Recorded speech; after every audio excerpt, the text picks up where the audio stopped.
அஸ்ஸலாமு அலைக்கும் வரஹ்மத்துல்லாஹி வபரகாத்துஹு. இது ஹிஜ்ரி 1446 ரமதானுடைய மாதம். அரசு காதியினுடைய அறிவிப்பின்படி முதல் 7 நோன்புகளை முடிச்சிருக்கிறோம். இந்த 7 நோன்புகள் முடித்த பிறகுள்ள இரவு தொழுகை முடித்த பிறகான வகுப்பு, தர்ஸ் இது இன்ஷா அல்லாஹ். இது 8வது இரவு. நேற்று வகுப்பு நடைபெறல. அதனால வகுப்பு இது 7வது இன்ஷா அல்லாஹ். நம்ம இந்த ரமதான்ல பார்த்துக்கிட்டு வர்றது ஃபிக்ஹு ஸக்கா. ஜகாத்தினுடைய மார்க்க சட்டங்களும் அவற்றுடைய விளக்கங்களும். இப்ப நம்ம தங்கம் வெள்ளியோட ஜக்காத்தெல்லாம் பார்த்து முடிச்சிட்டோம், அல்ஹம்துலில்லாஹ். அவற்றுக்கு சமமான அந்த காகித பணம், அதனுடைய ஜக்காத் பற்றியும் பார்த்து முடிச்சிருக்கிறோம், அல்ஹம்துலில்லாஹ். இன்றைக்கு, நாளைக்கு இன்ஷா அல்லாஹ் இந்த 2 நாட்களும் நம்ம பார்க்க போறது கால்நடைகளுக்கான ஜக்காத். கால்நடைகள் ஜக்காத்த பொறுத்தவரைக்கும் அல் அன்ஆம் கால்நடைகள் 3 வகையான கால்நடைகள். தலாசத்து அன்வா 3 வகையான கால்நடைகள் இருக்கு. ஒண்ணு அல் இபில் ஒட்டகம். 2வது அல் பக்ர் மாடுகள். 3வது அல் கனம் ஆடுகள். இப்ப நம்ம இன்னைக்கு பார்க்க போறது அல் இபில் ஒட்டகத்தை பத்தி தான் பார்க்க போறோம் இன்ஷா அல்லாஹ். ஒட்டகத்துக்கான ஜக்காத் என்று வரும்போது நபி ஸல்லல்லாஹு அலைஹி வஸல்லம் சொல்றாங்க, 5 ஆடுகள் வரும் வரை ஒட்டகத்தில் ஜக்காத் என்பது இல்லை அப்படின்னு சொல்றாங்க. ஸஹீஹ் புகாரில வரக்கூடிய ஹதீஸ். இப்போ முதல் 4 ஒட்டகங்கள் வரை ஜக்காத் அப்படிங்கிறது கிடையாது. ஒருத்தர்கிட்ட 4 ஒட்டகங்கள் இருக்கு அப்படின்னா அவருக்கு ஜக்காத் அப்படிங்கிறது கிடையாது. 5வது ஒட்டகம் வந்த பிறகுதான் ஜக்காத் அப்படிங்கிறது கடமையாகும். அதுல என்ன வகையில ஜக்காத் கொடுக்கணும், எப்படி கொடுக்கணும் அப்படின்னு பார்த்தோம்னா, 5வது ஒட்டகத்திலிருந்து 6, 7, 8, 9 வரைக்கும். ஒருத்தட்ட 5 ஒட்டகம் இருக்கு, இல்ல 6 ஒட்டகங்கள் இருக்கின்றன, 7 ஒட்டகங்கள் இருக்கின்றன, 8 இருக்கின்றன, 9 இருக்கின்றன. இந்த 5ல இருந்து 9 வரைக்கும் ஒரு ஆடு கொடுக்கிறது கடமை. ஒருத்தர்கிட்ட 5 ஒட்டகம் வந்துருச்சு அல்லது 5க்கு மேல அது 9 வரைக்கும் இருக்கு அப்படின்னா அதுல ஒரு ஆடு ஜக்காத் கொடுப்பது கடமை. சரி, 10 ஒட்டகங்கள் வந்துருச்சு அப்படின்னா, அப்ப 10 ஒட்டகம் வந்துருச்சுன்னா இன்னொரு ஆடு கூட சேரும். 10லிருந்து 14 வரை. அப்ப ஒருத்தட்ட 10 ஒட்டகங்கள் இருக்கின்றன, அல்லது 11 அல்லது 12 அல்லது 13 அல்லது 14. இந்த 10ல இருந்து 14 வரைக்கும் அடுத்த 5 பொறுத்த வரைக்கும் இன்னொரு ஆடு.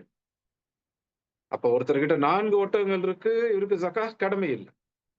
5 வந்துருச்சுன்னா ஜக்காத் கடமையாடும். 5லிருந்து 9 வரை ஒட்டகங்கள் அவர்களுக்கு இருந்துச்சுன்னா ஒரு ஆடு கடமை. 9 தாண்டிடுச்சு, 10 வந்துருச்சு. 10லிருந்து 14 வரைக்கும் இன்னொரு ஆடு கடமை. அப்ப கூடுதலா இன்னொரு ஆடு. இப்ப 2 ஆடுகள் ஆயிடுச்சு. இப்ப 14 தாண்டுது. 15 அப்படிங்கிற எண்ணிக்கை வரும் பொழுது இன்னும் ஒரு ஆடு கடமையாகிவிடும். எது வரைக்கும்? 15லிருந்து 19 வரைக்கும். 15, 16, 17, 18, 19 அடுத்த 5 ஓட்டங்கள் வரைக்கும் இன்னும் ஒரு ஆடு கடமையாகும். அப்படியே 5, 5ஆ சேர்ந்துகிட்டே போகுது. அதற்கு அடுத்து சரி 20 வந்துருச்சு. 20லிருந்து 24 வரை இன்னும் ஒரு ஆடு கடமையாகும். அப்ப 20, 21, 22, 23, 24 இந்த எண்ணிக்கையில ஒட்டகங்கள் வர்ற வரைக்கும் இன்னும் ஒரு ஆடு கடமையாகும். அப்ப முதல் 4 ஒட்டகங்களுக்கு ஜக்காத் கடமை இல்ல. அடுத்த 5 ஒட்டகங்கள் இருக்குது. அதாவது 4ஓட இன்னொரு 5 சேருது. அப்படின்னா 9 வரைக்கும் வந்துருச்சு அப்படின்னா, 5 தொட்டுட்டு 9 வரைக்கும் வந்துருச்சு அப்படின்னா, அதுக்கு ஒரே ஒரு ஆடு.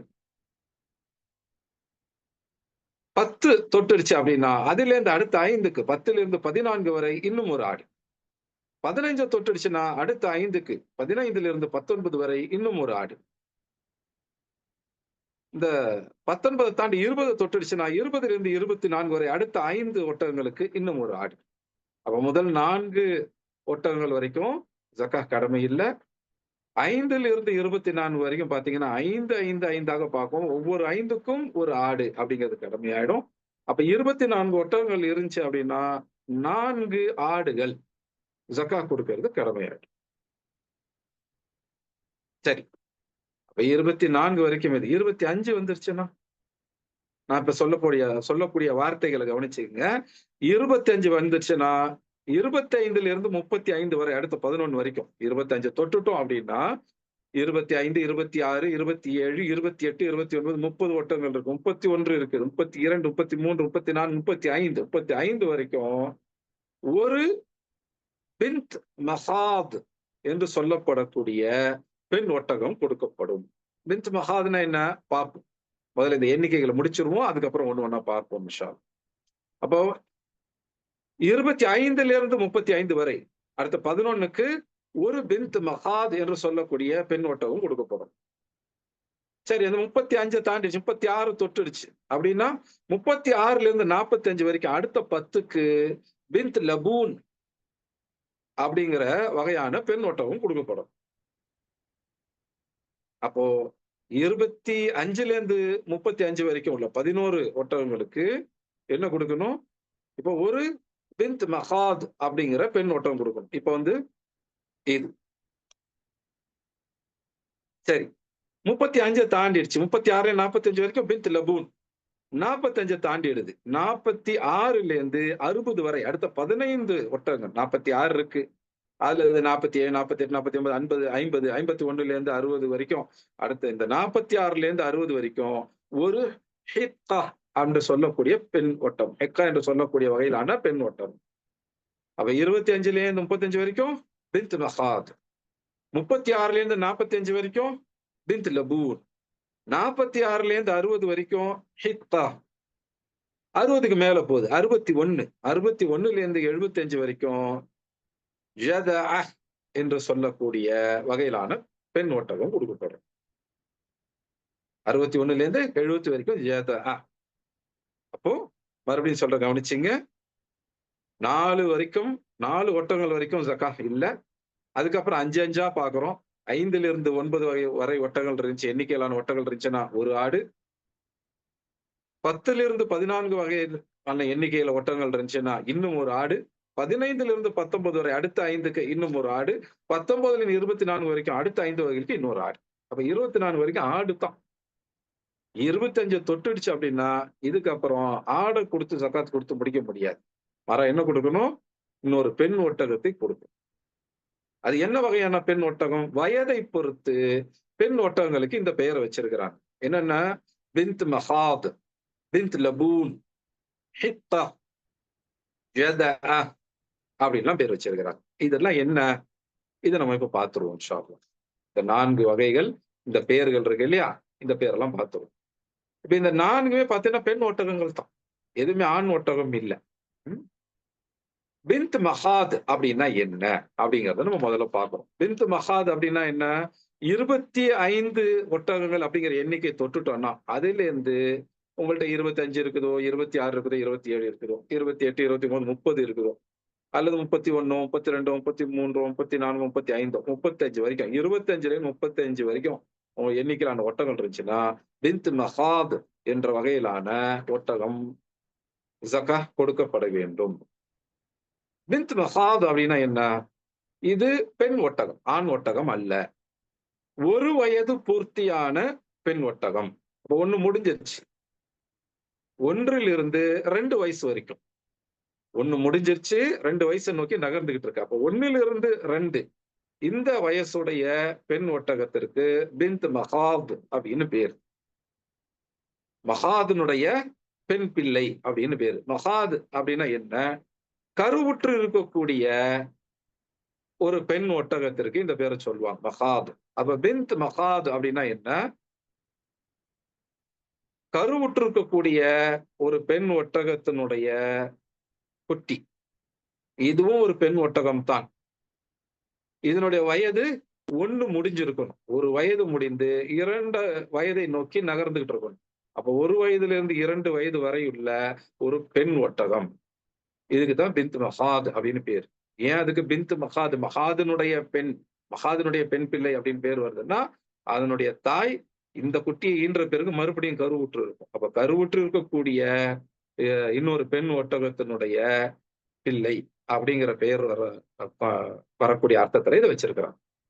ரொம்ப எளிமையா சொல்லணும் அப்படின்னா, பிந்த் மகாத் அப்படின்றது ஒரு வயது பூர்த்தி அடைந்த 2 வயதை நோக்கி நகர்ந்து கொண்டிருக்கக்கூடிய ஒரு பெண் ஒட்டகம். இது 25 ஒட்டகங்கள் ஒருத்தர்ட்ட இருந்துச்சு அப்படின்னா, அதுல இருந்து 35 வயசு 35 எண்ணிக்கை வரைக்கும் உள்ள ஒட்டகங்களுக்கான ஜக்காத்துங்கிறது ஒரு வயது பூர்த்தி அடைந்த, ஆனால் இன்னும் 2ஐ அடையாத ஒரு பெண் ஒட்டகம். அதுக்கு என்ன பேரு அரபியில? ஹதீஸுகள்ல பிந்த் மகாத். சரி. அதுக்கு அடுத்தது நம்ம பார்க்கிறோம். என்ன பார்த்தோம்? 35 முடிஞ்சுச்சு. 36 ஒட்டகங்கள் ஒருத்தர்ட்ட வந்துருச்சு. இப்ப இவரு என்ன குடுக்கணும்? பிந்த் மகாத் குடுத்துறலாமான்னா, இல்ல கூடாது. அதுக்கு அடுத்த வகையிலான பிந்த் லபூன் அப்படிங்கிற வகையிலான பெண் ஒட்டகத்தை இவங்க ஜக்காத் குடுக்கணும். 36 ஒட்டகங்கள் வந்துருச்சு அப்படின்னா, அது 36ஆ இருக்கட்டும், அல்லது 37, 38, 39, 40, 41, 42, 43, 44, 45. அப்ப 36லேருந்து 45 வரைக்கும் இந்த எண்ணிக்கையிலான ஒட்டகங்கள் யார்கிட்ட இருக்கோ, அவங்க பிந்த் லபூன் அப்படிங்கிறத குடுக்கணும். பிந்த் லபூன் அப்படின்னா என்ன? 2 வயது பூர்த்தி அடைந்த ஒரு பெண் ஒட்டகம். அப்ப பிந்த் மகாத் அப்படின்னா என்ன? 1 வயது பூர்த்தி அடைந்த ஒரு பெண் ஒட்டகம். ஆனா இன்னும் 2 வயது அடையல. அப்ப 1 வயது முடிஞ்சிருச்சு, 2 வயதை நோக்கி நகர்ந்துகிட்டு இருந்தா அதுக்கு பேரு பிந்த் மகாத். பிந்த் லபூன் அப்படிங்கிறது என்ன? 2 வயது பூர்த்தி அடைந்த, முழுமை அடைந்த ஒரு பெண் ஒட்டகம். ஆனா இன்னும் 3 வயசு ஆகல.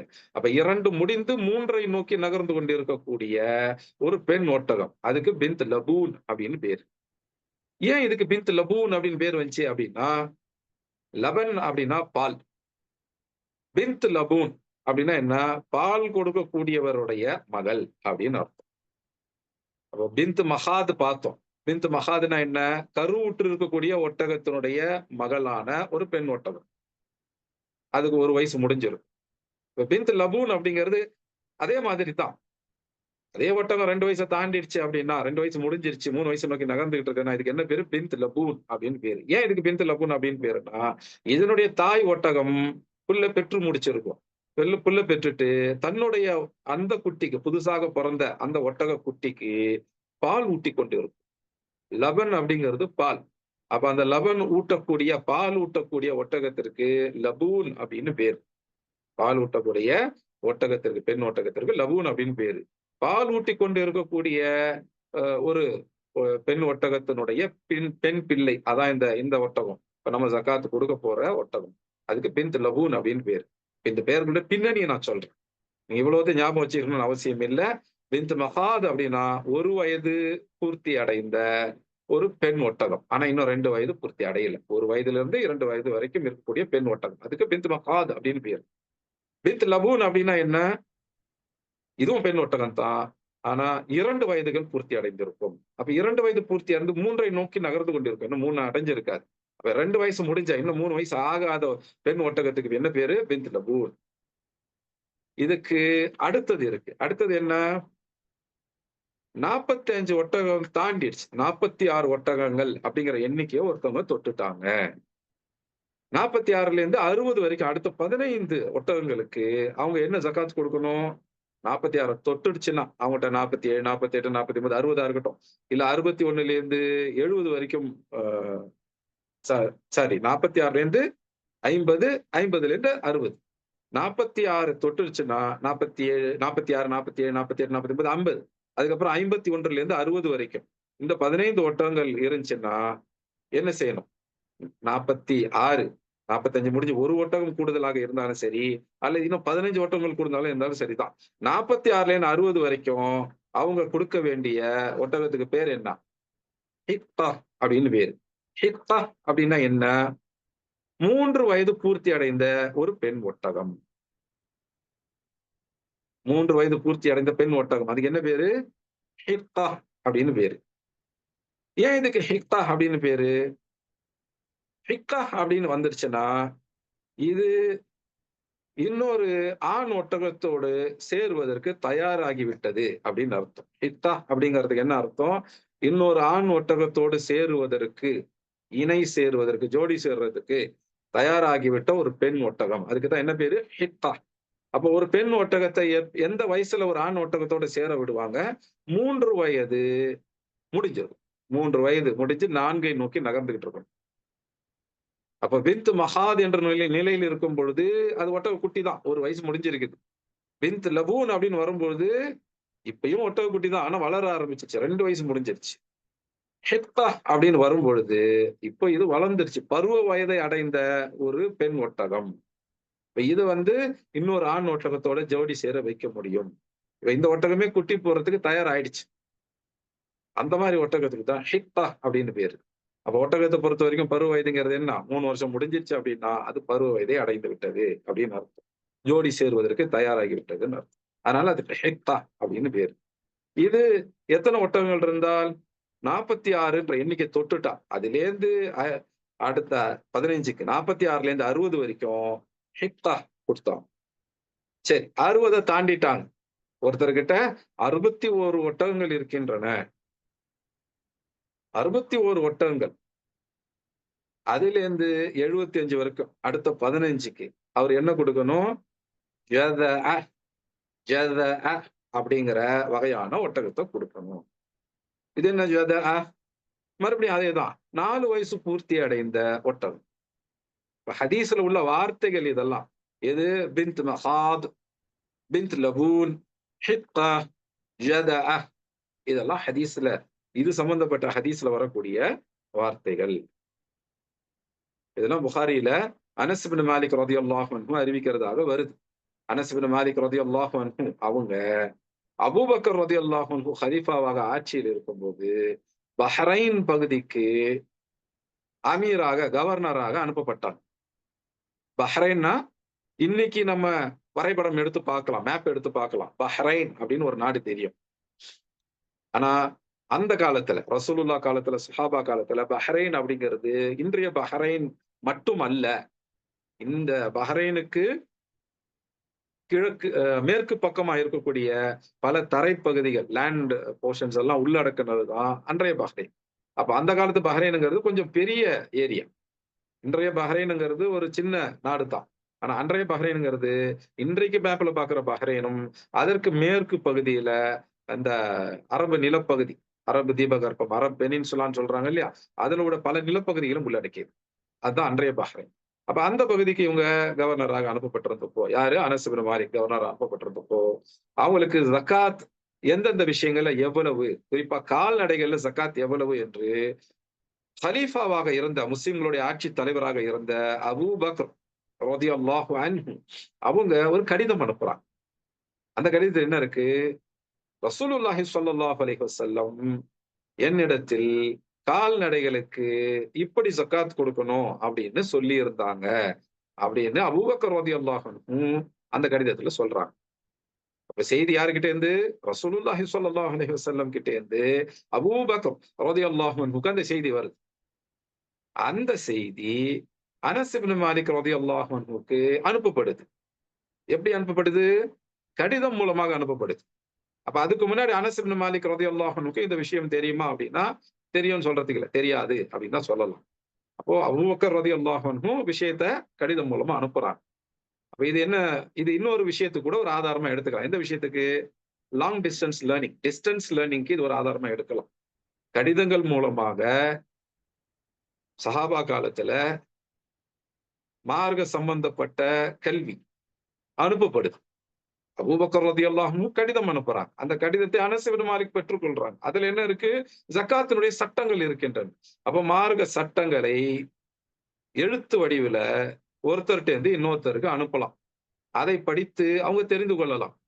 இன்னைக்கு சில பேர் சொல்றாங்க இல்லையா? எதுவா இருந்தாலும் ஆசிரியர்ட்ட நேரடியா உட்கார்ந்து கத்துக்கிட்டா தான் கல்வி வரும் அப்படின்னு சொல்லிட்டு, அதுக்கு இதெல்லாம் மறுப்பு கொடுக்கும் விதமாக, தெளிவு காட்டும் விதமாக அமையுது. இது மாரி நெறைய பார்க்கலாம். ரசூலுல்லாஹி ஸல்லல்லாஹு அலைஹி வஸல்லம் தன்னுடைய சஹாபாவுக்கு கடிதம் மூலமாக மார்க்க சட்டங்களை அனுப்புனது. அத பார்க்கலாம். அதேபோல ரசூலுல்லாஹி ஸல்லல்லாஹு அலைஹி வஸல்லம் மரணத்திற்கு பிறகு இந்த கலீஃபாக்கள் அபூபக்கர் ரலியல்லாஹு அன்ஹு ஆகட்டும், அல்ல அதுக்கு பிறகு உமர் ரலியல்லாஹு அன்ஹு ஆகட்டும், இல்ல அதுக்கு பிறகு வந்த சஹாபா கலீஃபாக்கள் ஆகட்டும், இவங்கெல்லாம் தங்களுடைய ஆட்சி பகுதியில அமீர்களாக, கவர்னர்களாக, ஆளுநர்களாக இருந்தவங்களுக்கு மார்க்க சட்டங்களை கடிதங்களாக அனுப்பி இருக்கிறாங்க. அதுல கடிதத்தை பெற்றுக்கொண்ட அந்த ஆளுநர்கள், ஆட்சியாளர்கள் பல நேரங்கள் அந்த கடிதத்தை பார்த்துத்தான் இப்படி நபி ஸல்லல்லாஹு அலைஹி வஸல்லம் சொன்னாங்க அப்படிங்கிறதையே அறிஞ்சிருக்கிறார். இந்த மாதிரி சம்பவங்களை நம்ம ஹதீஸ் நூல்கள் நிறைய பார்க்கலாம். அப்போ தூரத்துல இருக்கக்கூடிய இன்னொருத்தருக்கு இங்கிருந்து நபி ஸல்லல்லாஹு அலைஹி வஸல்லமுடைய அந்த வார்த்தைகளை, அந்த வார்த்தைகளுடைய சட்டங்களை எழுத்துப்பூர்வமா அனுப்புறாங்க. அவங்களும் அதை எழுத்துப்பூர்வமா பெற்று, அதை புரிந்து கொண்டு, அதை அங்கே சட்டமாக நடைமுறைப்படுத்துறாங்க. இப்ப தொலைதூர கல்விங்கிறது அனுமதிக்கப்பட்ட ஒரு விஷயம் தான். ஏற்கனவே ஒருத்தவங்களுக்கு கல்வியில அடிப்படை இருக்கு அப்படின்னா, அவங்க வாசித்து தன்னுடைய கல்வியை அதிகப்படுத்திக் கொள்ள முடியும். அதற்கு இந்த ஹதீஸும் இது போன்ற மற்ற பல ஹதீஸ்கள் இருக்கின்றன. அவைகளும் ஆதாரங்களாக அமைகின்றன. சரி. இப்ப இதுல நம்ம என்ன பார்த்தோம்? ரசூலுல்லாஹி ஸல்லல்லாஹு அலைஹி வஸல்லம் அவங்க அபூபக்கர் ரலியல்லாஹு அன்ஹு கிட்ட நேர்ல சொன்ன விஷயம். ரசூலுல்லாஹி ஸல்லல்லாஹு அலைஹி வஸல்லம் மரணத்திற்கு பிறகு அபூபக்கர் ரலியல்லாஹு அன்ஹு பஹ்ரைன் பகுதியில இருந்த அனஸ் இப்னு மாலிக் ரலியல்லாஹு அன்ஹுக்கு கடிதமாக இந்த செய்தியை அனுப்புறாங்க. அப்ப கால்நடைகள்ல எத்தனை ஒட்டகங்களுக்கு என்ன ஜக்காத் கொடுக்கணும்? அதற்கு அடுத்தது மாடுகளுக்கு, ஆடுகளுக்கு இதெல்லாமே இந்த ஹதீஸ்ல வருது. நீண்ட ஒரு ஹதீஸ் இது. அந்த ஹதீஸுடைய முதல் பகுதியில வரக்கூடிய வார்த்தைகளை தான் இப்ப நான் உங்களுக்கு சொல்லிட்டு இருக்கேன். இப்ப இத சொல்லும்போது உங்களுக்கு ஆரம்பத்துல ஒரு சிலருக்கு கேள்வி வந்திருக்கலாம் மனசுல. ஆ எதுக்கு பின்த் மஹாத், பின்த் லபூன், ஹிக்தா, ஜதா இந்த வார்த்தைகள் எல்லாம் சொல்லணும்? ரொம்ப எளிமையா 1 வயது முடிந்த, இன்னும் 2 வயது ஆகாத பெண் ஒட்டகம் அப்படின்னு சொல்லிட்டு போயிடலாம் இல்ல. 2 வயது முடிந்த, 3 வயது ஆகாத பெண் ஒட்டகம். 3 வயது முடிந்த, இன்னும் 4 வயது ஆகாத பெண் ஒட்டகம். 4 வயது முடிந்த, 5 வயது ஆகாத பெண் ஒட்டகம். இப்படி எளிமையா சொல்லி முடிச்சுட்டு போலாமே. என்னத்துக்கு வந்து பின்த் மஹாத், பின்த் லபூன், ஹித்தா, ஜதஅ இந்த வார்த்தைகள் எல்லாம் சொல்லணும் அப்படின்னா, இந்த வார்த்தைகள் எல்லாம் ஹதீஸ்களில் பயன்படுத்தப்பட்டு இருக்கின்றன. இப்ப நான் உங்களுக்கு எளிமையா சொல்லிறலாம். 1 வயது முடிந்த, 2 வயது முடிந்த, 3 வயது முடிந்த, 4 வயது முடிந்த பெண் ஒட்டகம் அப்படின்னு சொல்லிட்டு. நீங்க ஹதீஸினுடைய அரபியில போய் பார்த்தீங்கன்னா, அந்த வார்த்தைகள் அங்க இருக்காது. 1 வயது முடிந்த பெண் ஒட்டகம் அப்படின்ற வார்த்தை இருக்காது. 2 வயது முடிந்த பெண் ஒட்டகம் அப்படிங்கிற வார்த்தை இருக்காது. 3 வயது முடிந்த பெண் ஒட்டகம் அப்படிங்கிற வார்த்தை இருக்காது. 4 வயது முடிந்த பெண் ஒட்டகம் அப்படிங்கிற வார்த்தை இருக்காது. அதுக்கு பதிலா என்ன இருக்கும்? உங்களுக்கு 25 ஒட்டகங்கள் வந்துருச்சுன்னா, அதுல இருந்து 35 வரைக்கும் பின்த் மஹாது குடுக்கணும் அப்படின்னு ரசூலுல்லாஹ் சொன்னாங்க. அப்படின்னு அபூபக்கர் ரலியல்லாஹு அன்ஹு அனஸ் இப்னு மாலிக்க்கு எழுதி அனுப்புனாங்க. அப்படின்னு இமாம் அல் புகாரி பதிவு செஞ்சு வச்சிருப்பாங்க. இப்போ நமக்கு கேள்வி வரும். இதெல்லாம் என்ன? பின்த் மஹாதுன்னா என்ன? தமிழ் மொழிபெயர்ப்புல குடுத்திருக்கிறாங்க. 1 வயது அடைந்த, 2 வயது அடைந்த, 3 வயது அடைந்த, 4 வயது அடைந்த குடுத்திருக்கலாம். குடுத்திருக்காங்களான்னு நான் இன்னும் பார்க்கல. குடுத்திருக்கலாம். குடுத்திருக்கணும். ம். ஆனா நீங்க அரபி கத்துக்கணும்னு நினைக்கிறீங்க. அல்லது அரபி ஒரு என்ன கூட்டி வாசிச்சிரலாம். அது ஹரக்காத்தோட தான் இருக்கும். ஃபத்ஹா, தொம்மா, கஸ்ராவோட தான் இருக்கும். ஹதீஸ நீங்க அரபில படிச்சு தமிழ்ல பார்க்கும்பொழுது, என்ன தமிழ்ல 1 வயது, 2 வயது, 3 வயதுன்னு சொல்றாங்க. ஆனா அரபில அந்த வார்த்தைகள் இல்லையே! அப்படின்னு பார்ப்பீங்க. அரபில என்ன இருக்கும்? பின்த் மஹாத் இருக்கும். இப்ப பின்த் மஹாத்ன்னா என்ன? நம்ம மேலோட்டமா தெரிஞ்சுக்கலாம். 1 வயது பூர்த்தி அடைந்த ஒட்டகம். ஏன்னா தமிழ் மொழிபெயர்ப்புல அப்படி இருக்கு. அப்ப பின்த் மஹாத் அப்படின்னா, 1 வயது பூர்த்தி அடைந்த ஒட்டகம் போல இருக்கு. அப்படின்னு முடிவு பண்ணிக்கலாம். அதுவரைக்கும் யோசிக்கக்கூடிய ஒரு மனிதர் அடைந்து விட முடியும். அதே மாரி தான் பின்த் லபூன்னா 2 வயசு முடிஞ்சது போல. ஹித்தா அப்படின்னா 3 வயசு முடிஞ்சது போல. ஜதஅ அப்படின்னா 4 வயசு முடிஞ்சது போல. புரிஞ்சிருச்சு அப்படின்னு நெனச்சுக்கலாம். இது என்ன வகையான புரிதல்? இது ஒரு மேலோட்டமான புரிதல். ஏன் இந்த பேர் வந்துச்சு? அப்படிங்கிறத தெரிஞ்சுக்கும் போது தான், இன்னும் தெளிவான ஒரு புரிதல் அப்படிங்கிறது கிடைக்கும். அரபி மொழியினுடைய இன்னும் சற்று கூடுதலான புரிதல் கிடைக்கும். அப்படிதான் கல்வியில நாம வளருவோம். மேலோட்டமான புரிதல் இருந்துச்சுன்னா, நம்முடைய கல்வி நிலை மேலோட்டமாக தான் இருக்கும். அப்ப இன்னும் ஒரு கூடுதல் ஸ்டெப், ஒரு ஸ்டெப்பாவது எக்ஸ்ட்ரா வைக்கணும். ஒரு அடியாவது முன்னாடி போனா தான், கல்வியில நம்ம ஒரு படியாவது மேல போவோம். இன்ஷா அல்லாஹ். அதுக்காக தான் இந்த வார்த்தைகள சொல்லி உங்களுக்கு சொல்றேன். ஹதீஸ்ல உள்ள வார்த்தைகள் இவையெல்லாம். இப்ப இந்த மாரி வார்த்தைகள் எல்லாம் கராயிப் அப்படின்னு சொல்லுவாங்க. கரீப் அப்படின்னா, அ புதுசா வரக்கூடிய கொஞ்சம் கஷ்டமான வார்த்தைக்கு சொல்லுவாங்க. அந்நியமா இருக்கிறது அப்படிங்கிறது அர்த்தம். ஸ்ட்ரேஞ்ச் அப்படின்னு இங்கிலீஷ்ல சொல்லலாம். ஸ்ட்ரேஞ்ச், ரேர் இதுக்கெல்லாம் வந்து கரீப் அப்படின்ற வார்த்தை பயன்படுத்தப்படும். அதனுடைய பன்மை தான் கராயிப். அப்ப ஹதீஸ்ல இதெல்லாம் கரீபான வார்த்தைகள். அப்ப இந்த வார்த்தைகள்லாம் வரும்பொழுது, இதுக்கு அர்த்தத்த எங்க தேடணும்? ஒண்ணு ஹதீஸினுடைய ஷரஹ் விளக்க உரைகள்ல நம்ம தேடுவோம். அல்லது ஹதீஸுக்கு என்று அகராதிகள் இருக்கின்றன.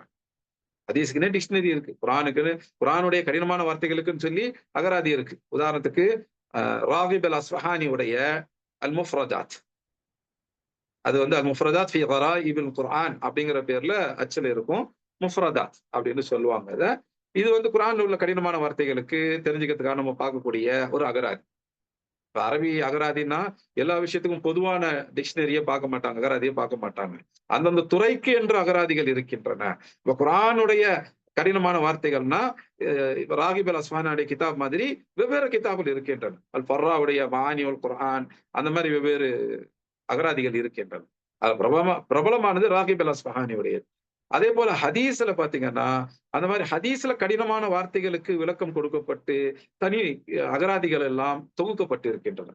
அதுல ரொம்ப பிரபலமானது, பரவலாக பயன்படுத்தப்படக்கூடியது, மிகவும் பலன் உள்ளது அப்படின்னு பாத்தீங்கன்னா, இமாம் இப்னுல் அசீர் உடைய அந்நிஹாயா ஃபி கரீபுல் ஹதீஸ் வல் அஸர் அப்படிங்கிற டிக்ஷனரி மோஜம். இது ஹதீஸ்ல உள்ள கடினமான வார்த்தைகளுக்கு, அதாவது கடினமான வார்த்தைனா என்ன?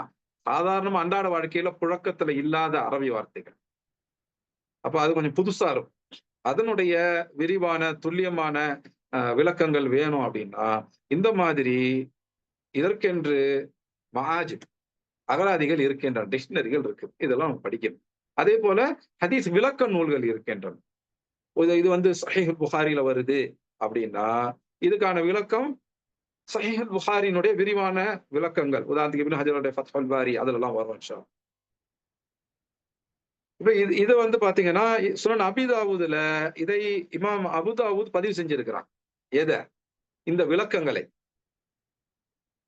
இமாம் அபூ உபைத் அல் காசிம் இப்னு ஸல்லாம் அவங்க ஹதீஸ்ல உள்ள கஷ்டமான வார்த்தைகளுக்காக, விளக்கங்களுக்காக நூல்கள் எல்லாம் எழுதியிருக்காங்க. கிதாபுகள் எழுதியிருக்கிறாங்க. அப்ப அவங்களிலிருந்து மேற்கோள் காட்டுறாங்க இமாம் அபூ தாவூத். இது வந்து அதிலேயே சுனன் அபீ தாவூதிலே இடம்பெறுது. என்ன இருக்கு? பின்த் மஹாத் அப்படின்னா என்ன? பின்த் லபூன் அப்படின்னா என்ன? ஹித்தா அப்படின்னா என்ன? ஜதஅ அப்படின்னா என்ன? இதெல்லாம் அங்கே பதிவு செய்யப்பட்டிருக்கக்கூடிய விளக்கங்கள். எதுக்கு இவ்வளவு விஷயத்தையும் உங்களுக்கு சொல்லணும்? ரொம்ப எளிமையா சொல்லிட்டு போயிடலாம் இல்லையா? எதுக்கு அப்படின்னா, நாம படிக்க வர்றோம். ஒரு வகுப்ப முடிக்கிறோம் அப்படின்னா, நம்முடைய கல்வி நிலை தெளிவாக உயர்ந்திருக்கும். நீங்க அடுத்த ஸ்டெப்புக்கு மூவ் ஆயிருக்கணும். அதுக்காக தான் இந்த விஷயங்கள்லாம் சேர்த்து சொல்லப்படுது. சரி. இப்ப நமக்கு புரிஞ்சிருக்கும் இல்லையா? இப்ப இத வந்து ஒரு குயிக்கா ஒரு சம்மரி ஒண்ணு பார்ப்போம். என்னது? பின்த் மஹாத் அப்படின்னா என்ன? மஹாத் பின்த் மஹாத் அப்படின்னா என்ன? 1 வயது பூர்த்தி அடைந்த பெண் ஓட்டம். ஆனா இன்னும் 2 வயது பூர்த்தி அடையல. 1 வயது முடிஞ்சிருச்சு, 2 வயசை நோக்கி நகர்ந்துட்டு இருக்கு. இதுக்கு பேரு பின்த் மஹாத். பின்த் லபூன் அப்படின்னா என்ன? 2 வயது பூர்த்தி அடைந்த பெண் ஒட்டகம். ஆனா இன்னும் 3 வயது பூர்த்தி அடையல. அப்ப 2 வயசு முடிஞ்சிருச்சு, 3ஐ நோக்கி நகர்ந்துகிட்டு இருக்கு. ஹித்தா அப்படின்னா என்ன? ஹித்தா அப்படின்னா 3 வயது பூர்த்தி அடைந்த பெண் ஒட்டகம். ஆனா இன்னும் 4 வயது பூர்த்தி அடையல. 3 முடிஞ்சு 4 நோக்கி நகர்ந்துட்டு இருக்கு. ஜதஅ அப்படின்னா என்ன? இது 4 வயது பூர்த்தி அடைந்த பெண் ஒட்டகம். ஆனா இன்னும் 5 வயது பூர்த்தி அடையல. 4 முடிந்து 5 நோக்கி நகர்ந்துட்டு இருக்கு. அப்ப இதுக்கப்புறம் உங்கள்ட்ட கேட்டா சொல்லிடுவீங்க இல்லையா? பின்த் மஹாத் அப்படின்னா என்ன? பின்த் லபூன் அப்படின்னா என்ன? ஹித்தா அப்படின்னா என்ன? ஜதஅ அப்படின்னா என்ன? அப்படின்னு கேட்டா நீங்க தெளிவா சொல்லிடுவீங்க. பின்த் மஹாத், பின்த் லபூன், ஹித்தா, ஜதஅ இதெல்லாம் பெண் ஒட்டகங்கள். பின்த் மஹாத் அப்படின்னா 1 வயது முடிஞ்ச, ஆனா இன்னும் 2 வயசு முடியாத பெண் ஒட்டகம். பின்த் லபூன் அப்படின்னா 2 வயது முடிந்த, ஆனா இன்னும் 3 வயசு முடியாத பெண் ஒட்டகம். ஹித்கா அப்படின்னா 3 வயது முடிந்த, இன்னும் 4 வயது முடியாத பெண் ஒட்டகம். ஜதஅ அப்படின்னா 4 வயது முடிந்த, இன்னும் 5 வயது முடியாத பெண் ஒட்டகம். அவ்வளவுதான். முடிஞ்சிச்சா? அல்ஹம்துலில்லாஹ். இப்போ எந்தெந்த எத்தனை எண்ணிக்கையில் இருக்கக்கூடிய ஒட்டகங்களுக்கு என்ன ஜக்காத் கொடுக்கணும் அப்படின்னு பார்க்கும்போது, ஒரு குறிப்பிட்ட வரைக்கும் 4 ஒட்டகம் வரைக்கும் ஜக்காத்துங்கிறது கிடையாது. இப்போ உங்கள்ட்ட 1 ஒட்டகம் இருக்கு, 2 ஒட்டகம் இருக்கு, 3 ஒட்டகம் இருக்கு, 4 ஒட்டகங்கள் இருக்கு. இதுக்கெல்லாம் வந்து ஜக்காத் இருக்குதான்னா கிடையாது. 5வது ஒட்டகம் அப்படின்னு தொட்டுட்டா ஜக்காத் கடமையாயிடும். ஜக்காத்து கடமையாயிடும்.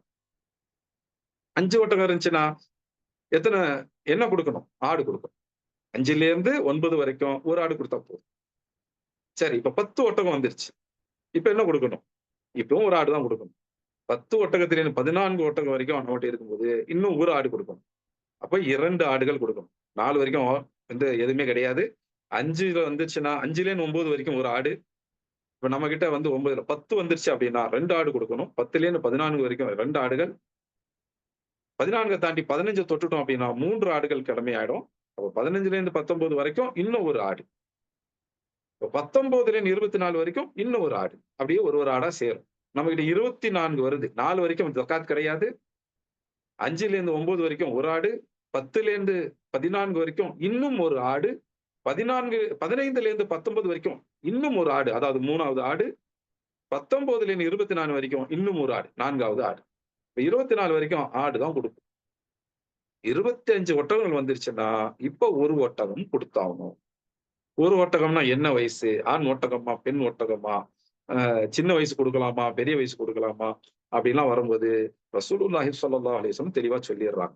25 ஒட்டகங்கள் உங்கள்ட்ட வந்துருச்சுன்னா, அதிலேருந்து 35 ஒட்டகங்கள் வரைக்கும் 11 இந்த 11ல கணக்கு என்ன அப்படின்னா, ஒரே ஒரு பெண் ஒட்டகம் குடுக்கணும். அதுவும் 1 வயசு பூர்த்தி அடைஞ்ச பெண் ஒட்டகத்த குடுத்தா போதும். சின்ன ஒட்டகம் குடுத்தா போதும். சரி. 36 ஒட்டகங்கள் நம்மட்ட வந்துருச்சு. அதிலேருந்து 45 வரைக்கும் என்ன குடுக்கணும்? இப்ப 2 வயது பூர்த்தி அடைஞ்ச பெண் ஒட்டகத்த குடுக்கணும். பின்த் லபூன் குடுக்கணும். 45 தாண்டிட்டோம். 46 அதிலேருந்து 60 வரைக்கும் இப்ப என்ன குடுக்கணும்? 3 வயது பூர்த்தி அடைந்த ஒரு பெண் ஒட்டகத்தை ஜக்காத்தா குடுக்கணும். இதுக்கு பேரு ஹித்தா அப்படின்னு பேரு. சரி 60 தாண்டிட்டோம். 61 வந்துருச்சு. 61ல 75 வரைக்கும் ஜதஅ இத குடுக்கணும். சரி 75 ஒட்டகத்துக்கு மேலலாம் போயிடுச்சு. 76 ஒட்டகம் இருக்குது. 76லேருந்து 90 வரைக்கும் என்ன குடுக்கணும்? 2 பின்த் லபூன் குடுக்கணும். 2 பின்த் லபூன் அப்படின்னா என்ன? இதுதான் பின்த் லபூன்னா என்ன அப்படின்றத சொன்னேன். பின்த் லபூன் அப்படின்னா 2 வயது பூர்த்தி அடைந்த ஒரு பெண் ஒட்டகம். அப்ப 76 ஒட்டகம் நம்மகிட்ட வந்துருச்சுன்னா, அதிலேருந்து 90 ஒட்டகம் வரைக்கும் நம்ம என்ன ஜக்காத்து குடுக்கணும்? 2 பெண் ஒட்டகங்கள் குடுக்கணும். என்ன வகையான பெண் ஒட்டகங்கள்? 2 வயது பூர்த்தி அடைந்த 2 பெண் ஒட்டகங்கள் குடுக்கணும். 2 பின்த் லபூன். அப்படிதான் ஹதீஸ் வார்த்தைகள் இருக்கு.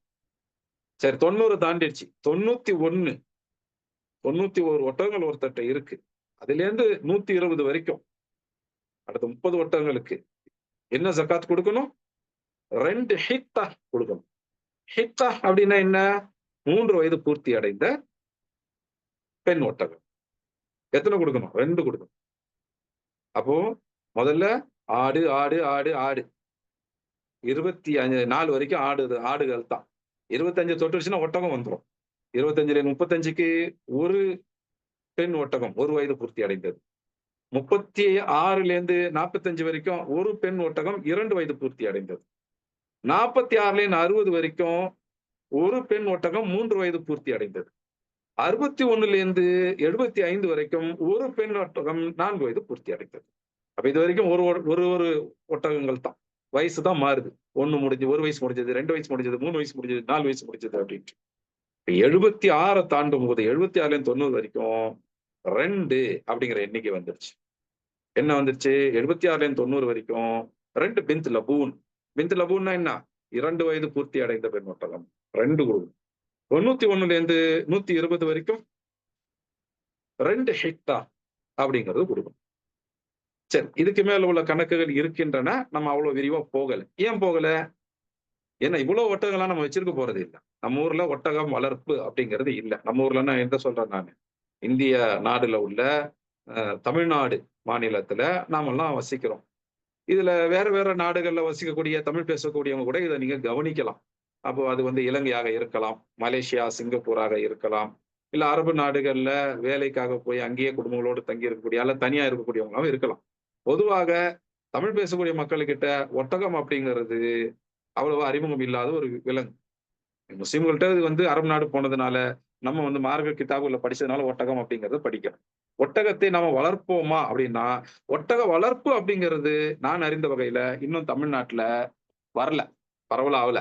ஜக்காத்துக்காக நம்ம இந்தியாவுல வேற மாநிலத்துக்கு போய், குறிப்பா ராஜஸ்தானுக்கு போய் ஒட்டகம் வாங்கிட்டு வரோம். ஏன்னா ராஜஸ்தான்ல தான் ஒட்டகங்கள் வளர்க்கப்படுகின்றன. நம்ம ஊர்ல மாடு பயன்படுத்துற மாரி, ராஜஸ்தான் மாநிலத்துல ஒட்டகங்கள் பயன்படுத்துவாங்க. வண்டி இழுக்கிறதுக்கு, சவாரி செய்யறதுக்கு, இங்க நம்ம பால் மாடுகள் வச்சிருக்கிற மாதிரி அங்க பாலுக்கான ஒட்டகங்கள் அப்படிலாம் வச்சிருப்பாங்க. அப்ப அங்கதான் போய் ஒட்டகங்கள வாங்கிட்டு வந்து நம்ம ஊர்ல ஈதுல் அத்ஹா குர்பானி கொடுக்கக்கூடிய அந்த பக்ரீத்ன்னு சொல்லக்கூடிய ஹஜ் பெருநாள் அப்படின்னு சொல்லுவோம் இல்லையா? அதுதான குர்பானி குடுப்போம். அந்த உதுஹியா குர்பானி குடுக்கும்போது தான் ஒட்டகம் வாங்கிட்டு வரோம். அப்பதான் நமக்கும் ஒட்டகம் பழக்கம் இருக்கு. அது இல்லாத நேரத்துல ஒட்டகம் எப்ப பழக்கமாகுது? எங்க அரபு நாட்டுக்கு போனா அங்க வந்து சாப்பிடும். இப்போ இத்தன ஒட்டகங்கள நம்ம வச்சிருக்கிறது இல்ல. அதனால தமிழ்நாட்ட பொறுத்தவரைக்கும் அல்லது தமிழ் பேசக்கூடிய மக்களை பொறுத்தவரைக்கும், பொதுவாக ஒட்டகங்கள் ஜக்காத் குடுக்கிறதுங்கிறது நமக்கு அவ்வளவா பயன்பாடு இல்ல. இத தெரிஞ்சுக்கிறோம். ஏன்னா ஹதீஸ்கள்ல இருக்குது அப்படிங்கிறதுக்காக தெரிஞ்சுக்கிறோம். அல்லது இன்னொன்னு சொல்லலாம். இனிமேல் யாராவது ஒட்டகத்த வந்து தமிழ்நாட்டுல கொண்டு வந்து வளர்க்க போறாங்க. அல்லது தமிழ்நாட்டுல வளர்க்கல. ஆனா இவங்க தமிழ்நாட்டு வியாபாரி ராஜஸ்தான்லயே வளர்க்க சொல்றாங்க. பெருநாள் அப்போ ஹஜ் பெருநாள் அப்போ வந்து குர்பானி குடுக்கறதுக்காக அந்த சமயத்துல நான் ஒட்டகத்த அங்கேயே இறக்கிக்கிறேன். ஆனா இங்க தமிழ்நாட்டு சூழல்ல ஒட்டகம் வளர்றதுக்கான வாய்ப்புகள் குறைவு. ஒட்டகத்தை வளர்க்க தெரிஞ்சவங்க வந்து இங்க இல்ல. அதனால அது ராஜஸ்தான்லயே வளரட்டும். ஆனா என்னுடைய பண்ணை, என்னுடைய ஒட்டகம் அப்படின்னு ஒருத்தர் முடிவு எடுக்கிறாருன்னு வச்சுக்கோமே, இன்னைக்கு அதுக்கெல்லாம் வாய்ப்பு இருக்கு. ராஜஸ்தான்ல வந்து ஒட்டகத்த வளர வச்சு அங்கேயே நீங்க கூப்பிட்டு வந்து தூக்கிட்டு வந்து விக்கலாம்.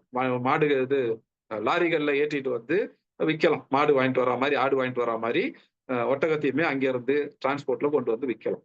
அப்ப அந்த மாரி யாரும் வியாபாரம் செய்வதாக இருந்தால், அவங்களுக்கு இந்த விஷயங்கள் பலன் தரும். இன்ஷா அல்லாஹ்.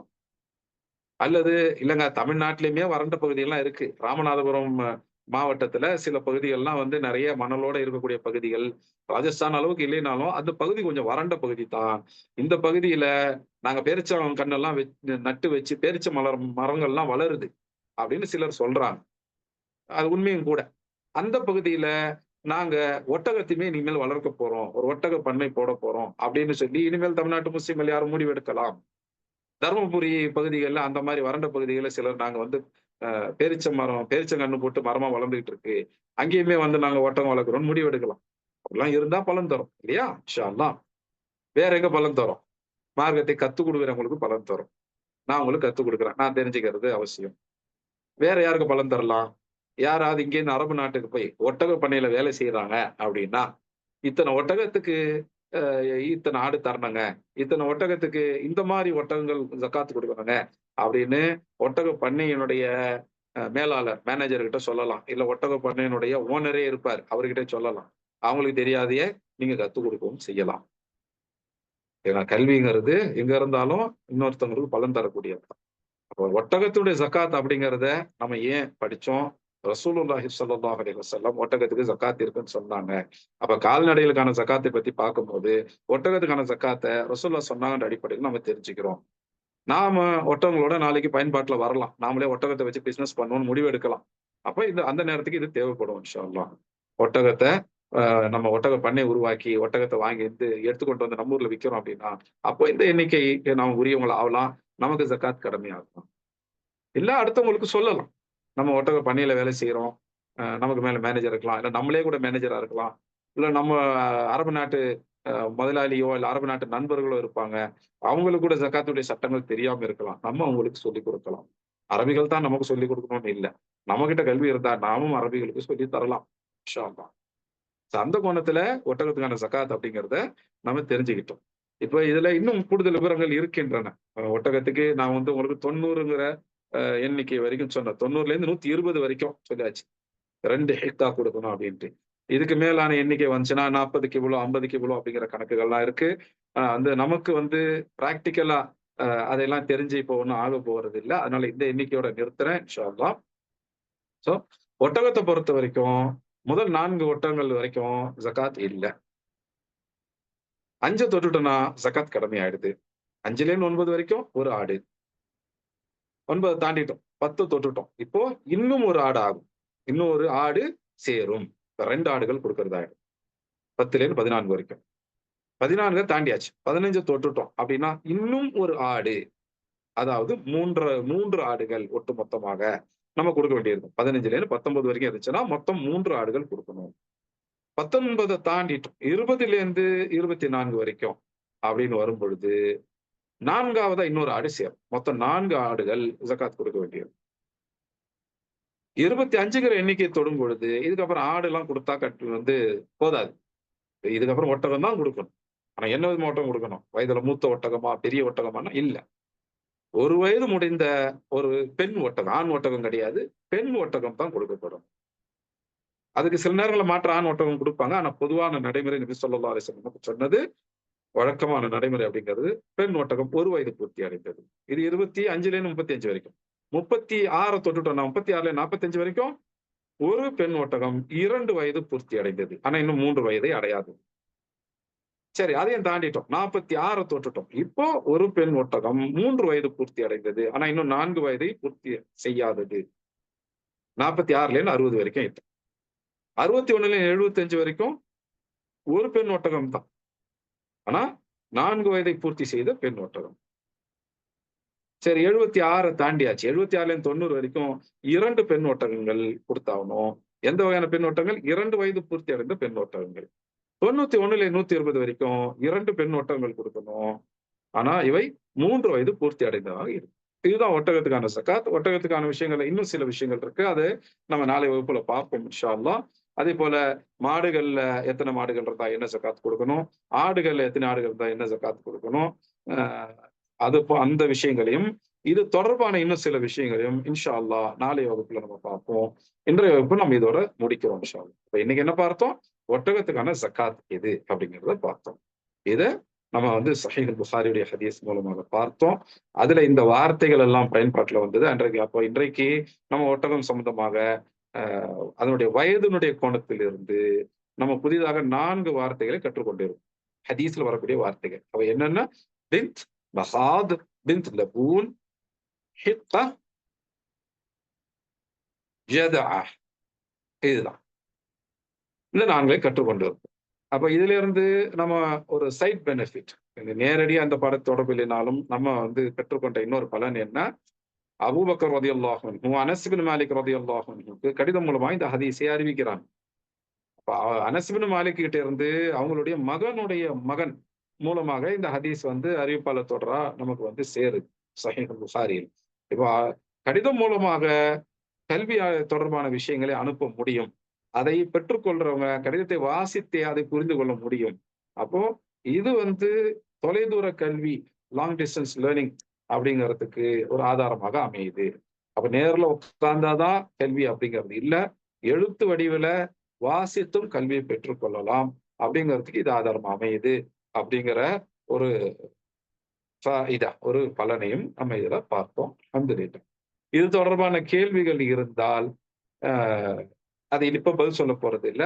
இதை இந்த வகுப்பை ஏற்பாடு செய்யக்கூடிய சகோதரருக்கு நீங்க நேர்லயோ, WhatsAppலயோ, எழுத்துப்பூர்வமாகவோ அல்லது ஆடியோவாகவோ அனுப்பிச்சு விடுங்க. அவங்க எனக்கு அனுப்பிச்சு விடுவாங்க.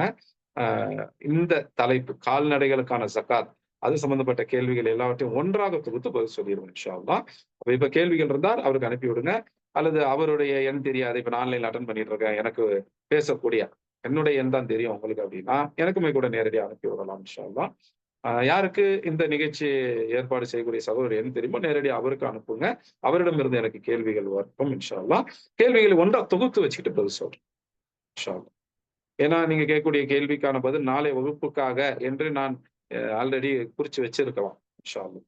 நீங்க கேட்டீங்கன்னா அதை நாளைக்கு சொல்றேன் அப்படின்னு தான் சொல்ல வேண்டியிருக்கும். இல்லையா? அப்போ கேள்விகளை வந்து ஒண்ணா சேர்த்துருங்க. அத நம்ம நாளை வகுப்பு முடியும் பொழுது வந்து அதுக்கான பதில்களை இன்ஷா அல்லாஹ். ஓகேவா?